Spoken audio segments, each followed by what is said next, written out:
Buenas tardes y bienvenidos a esta primera mesa de comunicaciones que tengo el honor de moderar con compañeros y amigos. Y la primera comunicación correrá a cargo del doctor Pablo Jesús Lorite, compañero del IES Juan López Morillas de Jódar, que nos va a hablar va a tratar el análisis iconográfico del retrato y divisa de Francisco de los Cobos a través de la medalla numismática de Christoph Weidich. Pues, cuando quieras, Pablo. Buenas tardes. Agradecer a la organización que haya aceptado nuestra comunicación, al doctor Palomares, que esté hoy aquí presidiendo esta mesa. Y bueno, yo el tema que traigo, aquí un poquito largo, se llama Análisis iconográfico del retrato y divisa heráldica de Francisco de los Cobos. Muchos se ha hablado sobre Francisco de los Cobos, pero poco sobre su divisa. Y parece ser que esta divisa está en la medalla numismática que Christoph Weidich le realiza. Concretamente, esta pieza, que no traigo como nada nuevo, pues la primera portada del libro de Kennington ya en 1959, y que luego, desde una manera bibliográfica, van tratando todos los historiadores. Lo que a mí me llamaba más la atención de esta pieza es que por detrás nos trae en el reverso la divisa protoheráldica. Estamos en una época, el siglo XVI, es un momento donde todos los reyes, emperadores, nobles tienen divisas y personajes importantes también las tienen. Y al mismo tiempo quería hacer una comparación en algunos detalles con el retrato de Mabuse, más o menos hecho en el mismo tiempo, y que tanto la medalla numismática como el retrato nos llevan, ambas obras en Estados Unidos, nos llevan a hablar de cómo era verdaderamente Francisco de los Cobos, por tanto que se parecen las obras. Lo primero que a mí me ha llamado la atención es que dentro de la escritura pone Francisco. Todo el mundo había traducido Francisco, pero no pone Franciscus, sería traducir en nominativo. Por tanto, esto nos dice que la medalla está en dativo o ablativo, como una moneda póstuma imperial, quiere decir para Francisco o a Francisco, como era la costumbre que hacían los romanos. Aquí tenemos una moneda muy interesante, un denario de Domitila. Los romanos hacían monedas cuando estaban vivos y cuando estaban muertos. El caso de Domitila es muy curioso, puesto que ella, como mujer de Vespasiano, nunca conoció que su marido fue César, ni mucho menos que su hijo, tanto Tito como Domiciano, llegaron a César, emperadores romanos, y ella aparece en ese dativo para la divina Domitila. Y bueno, pues así nos llevaríamos a traducir el anverso de la medalla de Weidich para Francisco de los Cobos. Hay una diferencia muy grande de decir para o a Francisco que decir Francisco de los Cobos. Comendador mayor de León, secretario, consejero del César, Carlos V, año de 1531. Quería pararme en el retrato por una idea muy interesante. La joya que nos lleva es una joya real.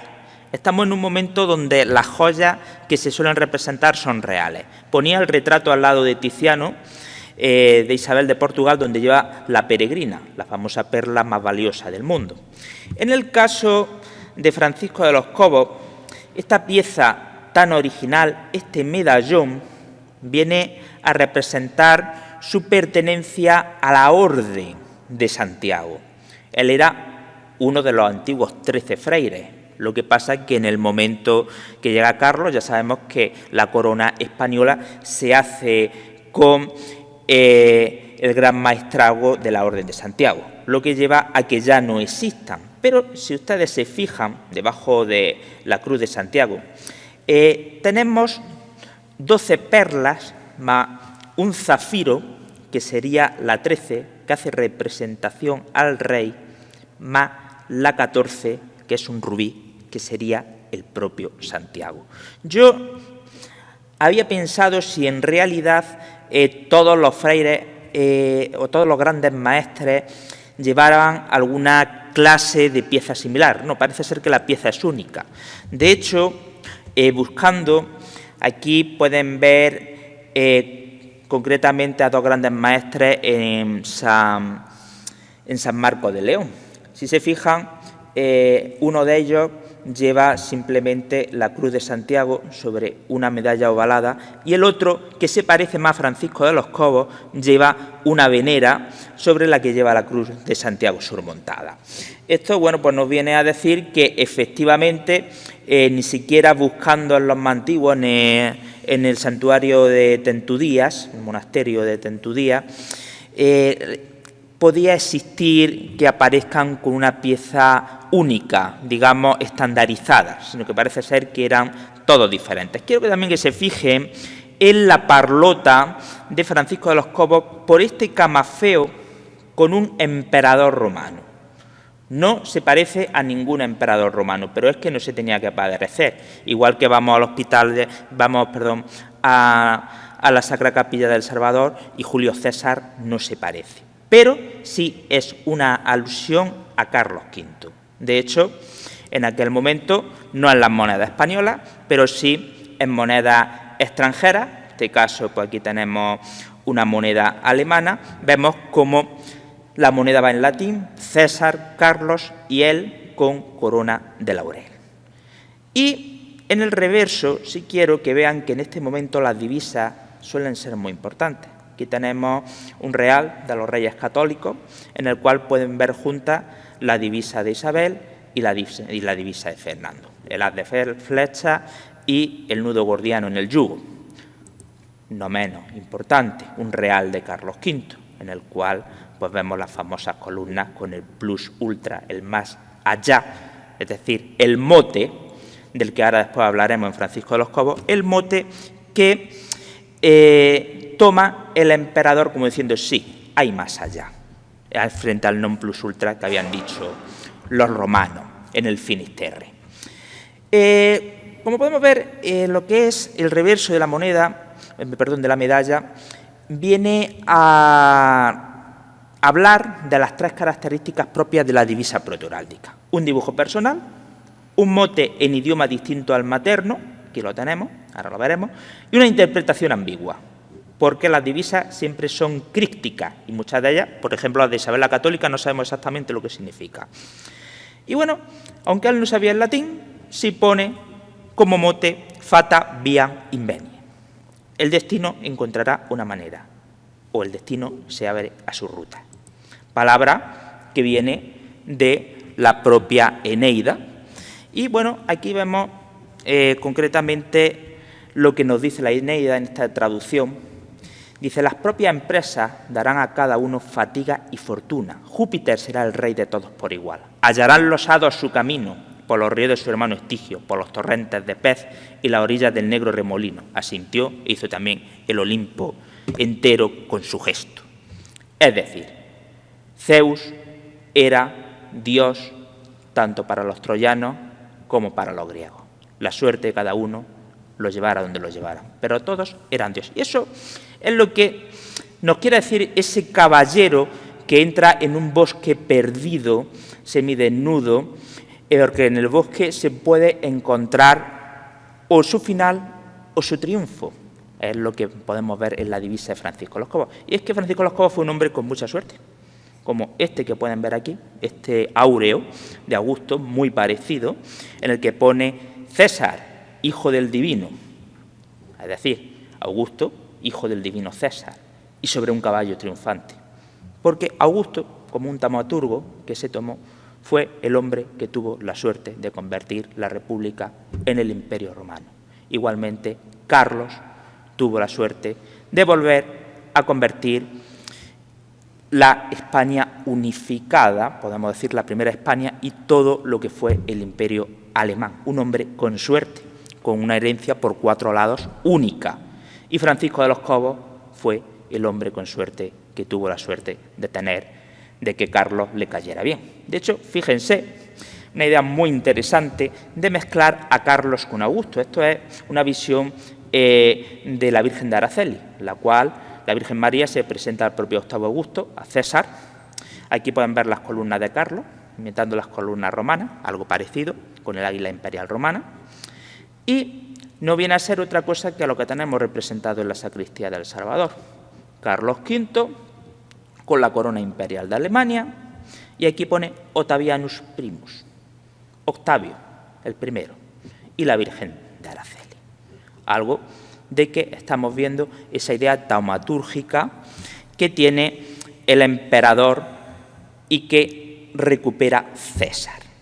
Aquí lo pueden ver más de cerca, imagen magnífica, lo pueden ver, lleva incluso la Orden del Toisón de Oro puesta y vestido como emperador, coronado con la misma corona que tiene aquí en la escalera del Hospital de Santiago.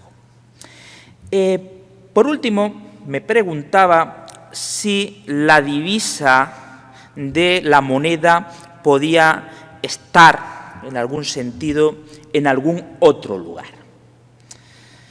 Por lo que he investigado, solo he encontrado una cosa que no puedo demostrar, pero que sí es cierto que si se fijan en El Salvador, en los dos sepulcros que hace Jamete, ninguno de los dos son iguales.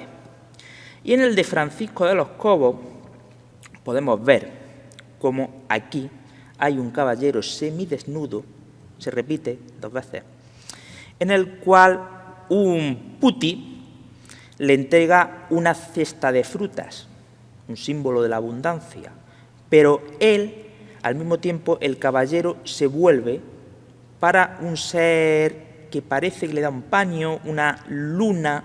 Bueno, en un principio, ya digo que no es demostrable, yo pensé